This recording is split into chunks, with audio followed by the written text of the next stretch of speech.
Hi everyone, your Tampa Bay real estate expert Lance Mohr, and in this video I want to talk about how wanting to get a good deal could cost you thousands and even tens of thousands of dollars more on a home.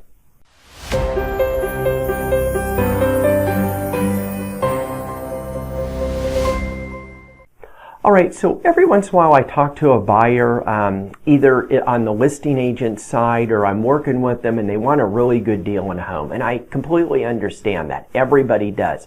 So there's a couple things to know about a good deal. There's always people who say, oh no, you get a good deal when you sell a home, or you get a good deal when you buy a home.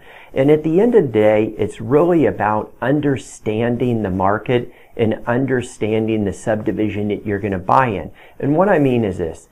If the market's really, really good and it's a seller's market, the inventory is going to be lower with the supply and demand, and the prices are going to be going up. Of course, if it's a buyer's market, the prices are going down for the opposite reason. But when it comes to homes and looking at different homes and different subdivisions, if a subdivision is a real dog, if it's not selling and it's not a really good subdivision, it's not going to sell well when it's brand new, it's not going to sell well when it's pre-owned, and it's not going to rent out very well. But if a subdivision is really moving and things are really going good, well, the appreciation's going to be really good. It's going to be a good subdivision when they're building it. It's going to be a good subdivision on resale. It's going to be a good subdivision if you ever want or need to rent your home out. So let me give you a couple examples on why I say if you're thinking or you want to get a really good deal, because let's face it, everybody wants to get a good deal, but it just depends where you are and what's a good deal to you. So if you want to get a really good deal and you're just waiting and waiting and waiting, in a seller's market, you could actually end up losing thousands, if not tens of thousands of dollars. And I'll give you two examples of that. So a couple weeks ago, I had a home, and I had it for sale, and it was a really nice home. The seller bought it a little over a year and a half ago. We had a buyer come in. They made us pretty much a lowball offer. And I went back to the other agent and I said, look, the seller's just not going to take this. If your buyer's really interested, have them make us a better offer. So he talked to his buyer. He was really trying to talk the buyer into making a better offer because it just wasn't realistic. And what happened is the buyer actually told his agent, he said, well, they bought a year and a half ago and they're making good equity because I know what they bought it for. And he actually told his buyer, and he told me this, he showed the home to his buyer a little over a year and a half ago, and his buyer didn't pull the trigger on it. And he told his buyer, he said, if you wanted that home and you wanted that good deal back then you should have bought the home back then. So unfortunately, this gentleman ended up waiting a little over a year and a half, and the value of the home was $75,000 more. And it wasn't a made-up $75,000. We ended up having an appraisal on it, and we ended up selling it. So he was just looking for a deal the whole time, and that's what's happening in this market. What's happening is you get people that don't really understand what the market is, and a lot of times you may or may not know a good deal.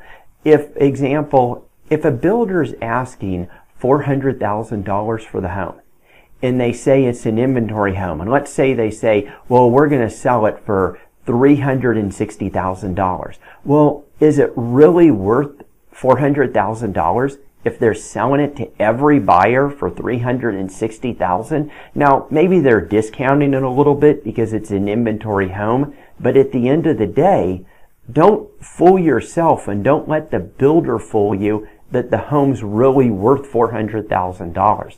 So, and this is happening a lot when people are looking at new construction. They're going in and they're saying, oh, well, this builder's giving me this deal over here, and this builder's giving me this deal over here, and I think this builder should give me a deal, and I want to negotiate. Right now, when it comes to the real estate market, if it's a nice home in a nice area for a fair price, it's going to sell. It doesn't make any difference if the home is $150,000 or $450,000. It's just a really tight inventory. And if you're continually just wanting to play that game, it's your prerogative, and I understand it. But when I work with buyers, I try to tell them, you need to understand, by the time you get a good deal, you might not get such a good deal because the home prices are going up quite a bit. I'm having some buyers right now. I had a buyer, they bought a home at $400,000. 8 weeks later, was actually almost 8, 7.5 weeks later, the home already went up $8,000. So, you have to look at it and you have to really understand what type of market we're in, what type of, I guess, so-called deal or price is the seller going to take or is the builder going to take, and then what kind of community you're in. Because if you're looking at a home and it's not in a very good community, either with a builder or on a pre-owned, of course they're going to discount it. Or I had a lady, she called me up the other day and she was talking to me and she found a home. The square footage, the location, everything was nice and is a really, really good price. Well, it had a remediated sinkhole. Okay, great, the sinkhole was already fixed, but it has the stigma of a sinkhole. And I told her, I said, if you want to live in the home and get it for a really good price, then that's great. But if you think you're going to have instant equity, you're going to find out when you try to sell your home, you're going to have to give the next buyer the same deal you got because your home has the stigma of a sinkhole, and then you may not even get any insurance companies besides Citizens to cover you. So it's something to think about. If you have any questions, let me know. Let me know your thoughts on this video. Leave them in the comments below.